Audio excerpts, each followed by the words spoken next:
능력으로 나타나게 하여 주옵소서. 예수님의 이름으로 기도하옵나이다. 아멘. 하나님의 말씀 구약성경 창세기 13장 1절부터 13절까지 교독하시고 13절은 같이 읽습니다. 구약성경 14쪽입니다. 아브라함이 애굽에서 그와 그의 아내와 모든 소유와 롯과 함께 네겝으로 올라가니 아브라함에게 가축과 누가 금이 풍부하였더라. 그가 네겝에서부터 길을 떠나 베델에 이르며 베델과 아이 사이 곧 전에 장막 쳤던 곳에 이르니 그가 처음으로 제단을 쌓은 곳이라. 그가 거기서 여호와의 이름을 불렀더라. 아브라함의 일행 롯도 양과 소와 장막이 있으므로 그 땅이 그들이 동거하기에 넉넉하지 못하였으니 이는 그들의 소유가 많아서 동거할 수 없었음이니라. 그러므로 아브라함의 가축의 목자와 롯의 가축의 목자가 서로 다투고 또 가나안 사람과 브릿 사람도 그 땅에 거주하였느니라. 아브라함이 롯에게 이르되 우리는 한 친족이라. 나나 너나 내 목자나 내 목자나 서로 다투게 하지 말자. 내 앞에 온 땅이 있지 아니하냐. 나를 떠나가라. 내가 좌하면 나는 우하고 내가 우하면 나는 좌하리라. 이에 롯이 눈을 들어 요단 지역을 바라본즉 소알까지 온 땅에 물이 넉넉하니 여호와께서 소돔과 고모라를 멸하시기 전이었으므로 여호와의 동산 같고 애굽 땅과 같았더라. 그러므로 롯이 요단 온 지역을 택하고 동으로 옮기니 그들이 서로 떠난지라. 아브라함은 가나안 땅에 거주하였고 롯은 그 지역의 도시들에 머무르며 그 장막으로 모여 소돔까지 이르렀더라. 소돔 사람은 여호와 앞에 악하며 큰 죄인이었더라. 아멘. 우리 하나님께서는 세계 만국 중에 우리나라를 마지막 시대에 거룩한 나라로 선택하셨습니다. 5000년 고난의 역사 속에서도 지켜주셨고 이 시대에 가장 빨리 가장 크게 성장한 복음의 나라로 그리고 전 세계에 두 번째로 많은 선교사를 파송하는 나라로 하나님이 세워주신 겁니다. 36년 일제 강점의 박해 속에서도 해방시켜 주셨고 6.25 전쟁 같은 참혹한 폐허 속에서 불과 수십 년 만에 전 세계 10위권에 드는 그런 경제력과 국력을 가진 나라로 하나님이 우리나라를 축복해 주셨습니다. 이건 어떤 경제적인 논리, 정치적인 논리로 설명이 되지 않습니다. 이거는 순전히 하나님의 은혜다. 이렇게만 설명되는 그런 사항입니다. 분명 하나님의 선택하심에 우리나라가 복받은 나라로 세움받은 것입니다. 선택은 참 중요합니다. 어떻게 보면 우리 일생은 선택의 연속이죠. 중요한 선택, 큰 선택, 작은 선택.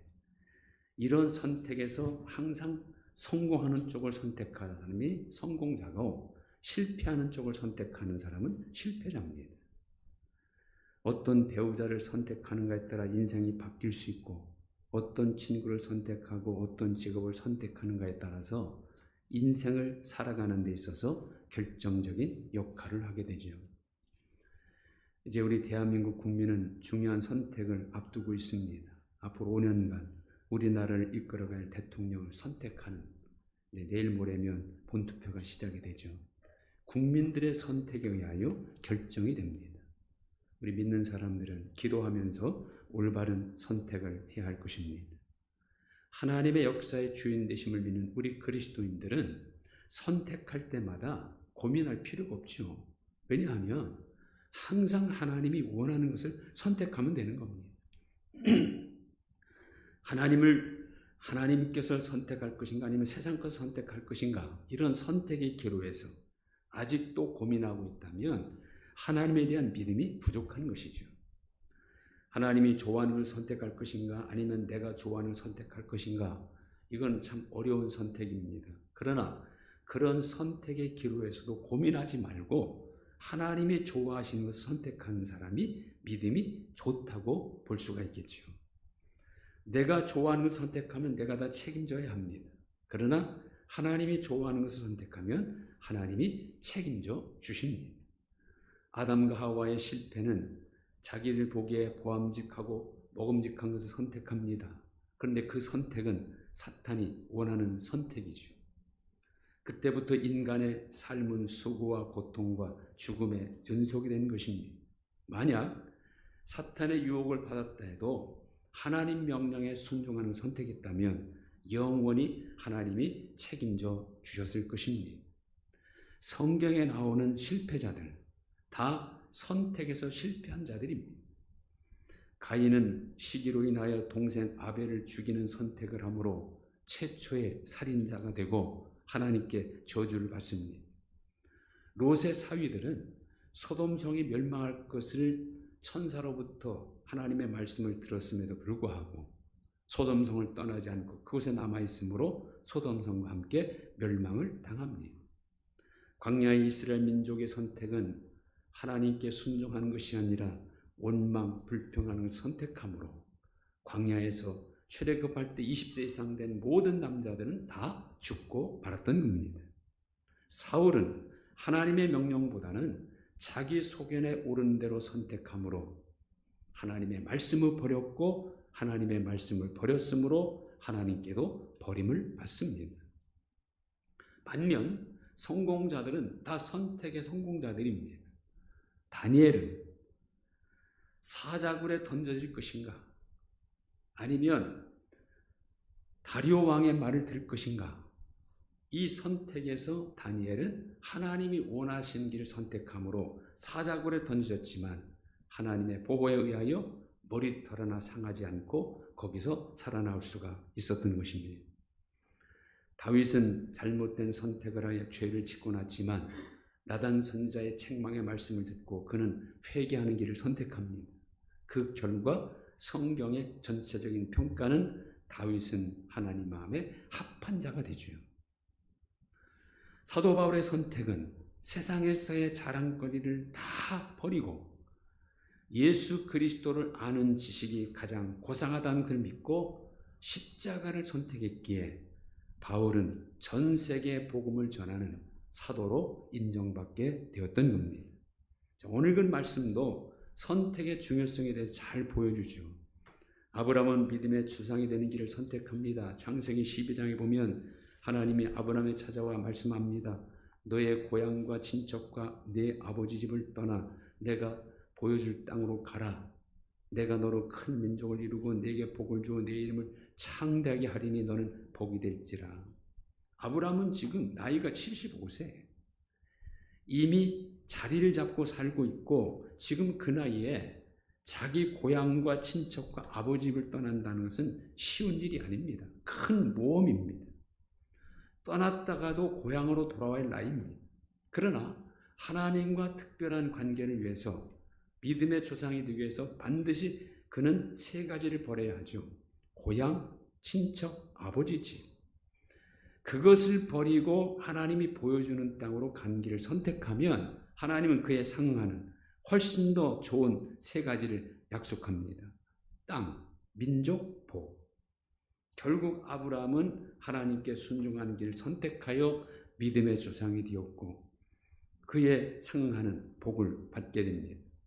그러나 얼마 못 가 아브라함은 거하는 땅에 기근이 생기자 애굽으로 내려가는 길을 선택하죠. 거기서 자기 아내를 누이라고 거짓말하여 하마터면 애굽 왕 바로에게 아내를 뺏기곤 합니다. 다행히 하나님께서 막아주시죠. 오늘 13장 말씀은 그 애굽 땅에서 나와 남방 지역으로 올라가는 상황에서 일어난 일입니다. 애굽에 내려갈 때 아브라함은 기근 때문에 내려갑니다. 그런데 거기서 올라올 때는 오늘 말씀 보니까 가축과 은금이 풍부하게 되었다. 어떻게 그리 되었습니까?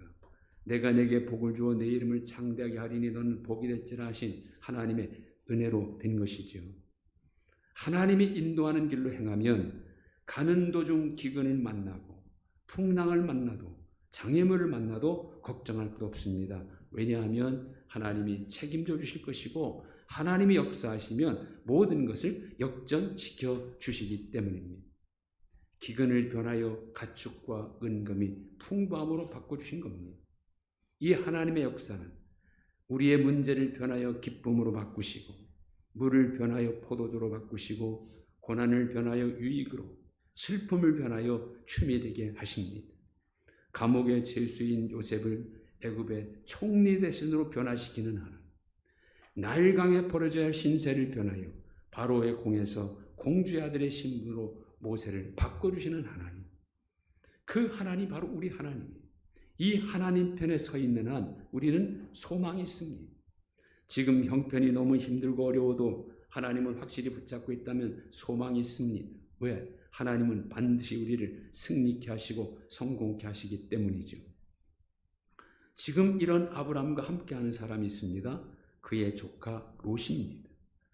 롯이 일생 중 가장 잘한 일이 있다면 바로 복의 믿음의 조상인 아브라함과 함께한 일이죠. 오늘 1절, 아브라함이 애굽에서 그와 그의 아내와 그 모든 소유와 롯과 함께 네겝으로 올라가니 하나님이 은금과 가축을 풍부케 해주신 아브라함과 함께 했기에 롯도 같은 복을 받은 겁니다.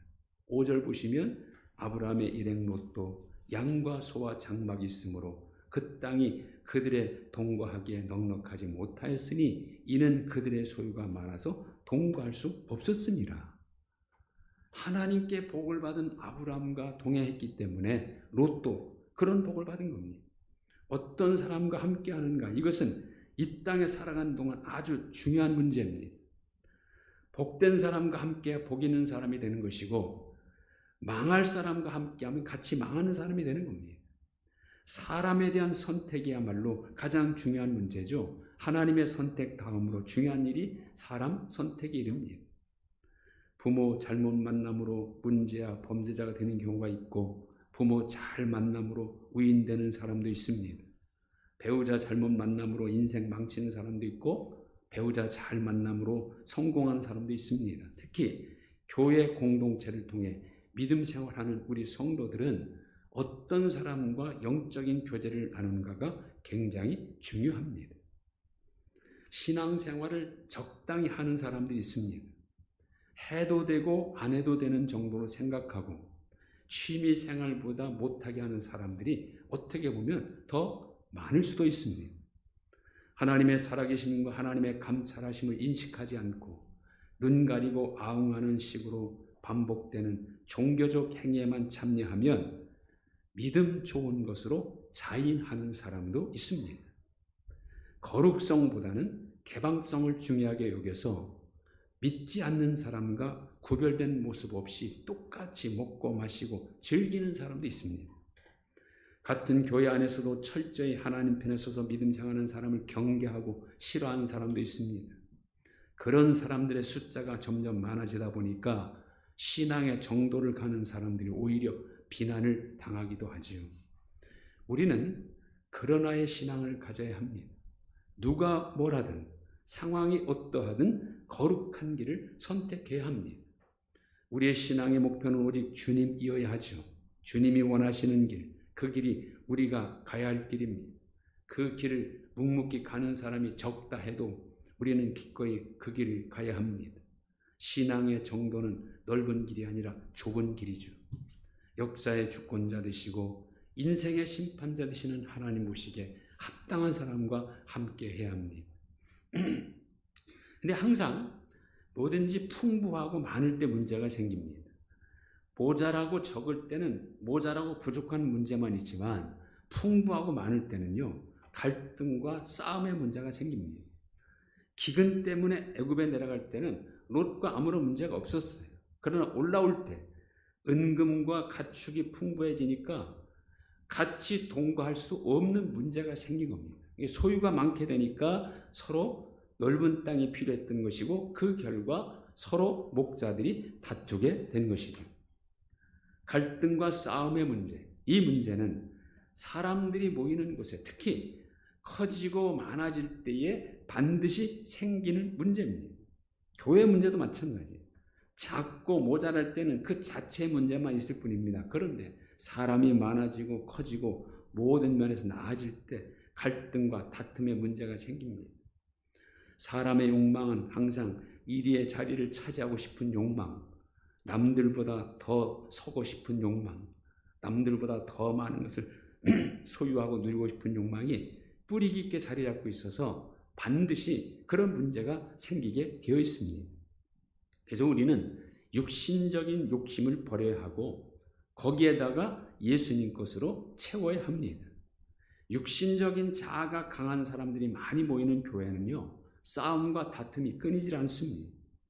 자기를 부인하고 주님의 것으로 가득 찬 사람들이 많이 모이는 교회가 되어야 합니다.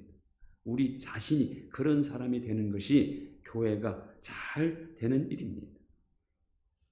이런 갈등과 다툼의 문제가 생겼을 때 오늘 아브라함은 어떤 것을 선택하는가?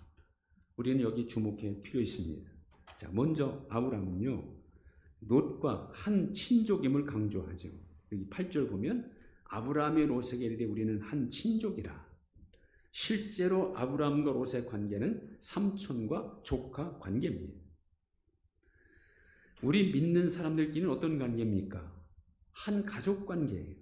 하나님을 아버지로 둔 그 아버지의 자녀들입니다. 또 실제로 하나님은 모든 인간을 한 혈통으로 창조하셨죠. 만민에게 생명과 호흡과 만물을 주시는 자이신 하나님은 인류의 모든 족속을 한 혈통으로 만드사 온 땅에 거하게 하시고 저의 연대를 정하시며 거주의 경계를 하나셨다고 사도행전 17장에서 사도 바울이 강조합니다. 내가 하나님의 형상대로 지음받은 귀한 존재라면 나 아닌 다른 사람도 마찬가지예요. 내가 예수를 믿어 하나님의 자녀가 된 권세를 받았다면 다른 예수님 믿는 다른 사람도 다 똑같은 하나님의 자녀입니다. 결국 적이 아니고 가족이고 형제 자매예요. 이런 관점으로 다른 사람을 본다면 미워할 필요가 없고 경쟁해서 남 안 되는 것을 좋아할 필요가 없습니다. 솔직히 그게 잘 안 되죠. 근데 아브라함은 이 상황 속에서 롯과 한 친족임을 강조합니다. 그리고 두 번째 아브라함은 어떤 선택을 합니까? 자기의 기득권을 양보하죠. 조카인 롯에게 먼저 선택권을 줍니다. 롯의 유익을 먼저 생각하고 자기는 손해를 기꺼이 감수합니다. 사실 롯은 자기에게 주어진 선택권을 가지고 조건적으로 좋은 땅을 선택합니다. 물이 넉넉하고 에덴 동산 같은 땅을 선택하지요. 아브라함에게는 그 나머지가 남겨지게 됩니다. 롯의 선택은 자기 보기 좋은 대로의 선택이고 반면 아브라함의 선택은 하나님께 맡긴 선택입니다. 결과적으로 롯의 선택은 소돔을 선택한 선택입니다. 여기 12절 13절 보면 롯은 그 지역의 도시들에 머무르며 그 장막을 옮겨 소돔까지 이르렀더라. 롯의 선택은 점점 소돔으로 가는 선택이에요. 소돔은 어떤 곳입니까? 하나님에 의하여 심판받아 멸망한 곳입니다. 13절 보면 소돔 사람은 여호와 앞에 악하며 큰 죄인이었더라. 결국 롯의 선택은 망하는 선택이 된 겁니다. 그러나 하나님께 자기의 길을 맡긴 아브라함의 선택은 과연 하나님이 책임져 주신 선택이죠. 갈수록 아브라함 더 풍부해지는 겁니다. 선택도 중요하지만 선택한 후에 어떻게 하는가도 중요합니다. 롯은 요단들을 선택한 후에 점점 장막을 옮겨 소돔까지 갔다고 말하죠. 소돔성은 하나님 앞에 죄인된 성입니다. 결국 이 롯은 갈수록 하나님을 멀리 떠나고 죄와 가까이 하게 된 거죠. 그러니 망할 수밖에 없습니다. 그러나 아브라함은 하나님께 맡긴 선택을 한 이후에 가는 곳마다 무엇을 합니까? 여호와를 위하여 제단을 쌓았더라. 18절 제일 끝절에 보니까 거주하며 거기서 여호와를 제단을 쌓았더라. 아브라함은 어디를 가든지 먼저 하나님을 생각하고 하나님께 제단 쌓는 삶을 살았습니다. 갈수록 하나님을 더 가까이 했다 그 말이죠. 그는 하나님을 섬겼고 하나님과 함께했고 하나님이 기뻐하시는 일을 했습니다. 하나님을 먼저 생각하고 하나님을 찾았던 겁니다. 그 결과 아브라함은 갈수록 번성하게 된 것이죠. 이처럼 선택은 매우 중요합니다. 우리의 선택에 따라 사망과 생명이 갈라지고 복과 저주가 갈라지게 됩니다. 신명기에 보면 하나님께서는 우리에게 사망과 생명, 복과 저주를 우리에게 맡기셨어요. 우리의 선택에 따라 생명이냐 사망이냐, 복이냐 저주냐, 이것이 나누게 된다고 분명히 말씀합니다. 물론 우리 하나님은 우리가 다 생명 얻기를 원하시고 복 받기를 원하십니다. 그러나 우리가 막상 그 하나님이 원하시는 선택을 하지 않고 사망의 길, 저주의 길을 선택한다면 하나님도 그냥 내버려 두실 수밖에 없는 것입니다. 왜냐하면 하나님은 우리가 행한 대로 심은 대로 보응하시고 거두신 분이기 때문이지요. 저는 우리 예비교회 성도님들은 어떤 경우에나 하나님이 좋아하는 것을 선택하기를 축원합니다. 항상 복된 사람과 함께하기를 축원합니다. 그래서 갈수록 번성하고 잘 되는 은혜를 받으시기를 주님의 이름으로 축원드립니다. 하나님 감사합니다. 아브라함의 선택은 잘 되는 선택이었지만 롯의 선택은 점점 하나님을 멀리 떠난 망하는 선택이었고 그 선택의 결과가 그들에게 나타나는 것을 봅니다. 저희들은 언제나 하나님이 원하시는 길을 선택할 수 있게 도와주시고 복된 선택을 하게 하시고 갈수록 번성하는 선택을 하는 저희 모두가 되게 하여 주옵소서. 예수님의 이름으로 기도하옵나이다. 아멘. 우리 다 같이 일어나셔서 342장 1절 드리겠습니다.